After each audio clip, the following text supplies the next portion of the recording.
મરચા પાકી જશે.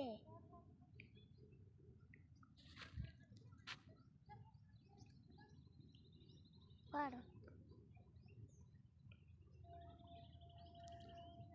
ઓલી કરાનો લાલ છટાક સિયાય છે.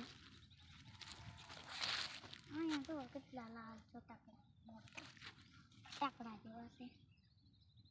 આ મરચા જો મરચીના મરચા બનવા આવ્યા છે. તો ખાવા આવજો.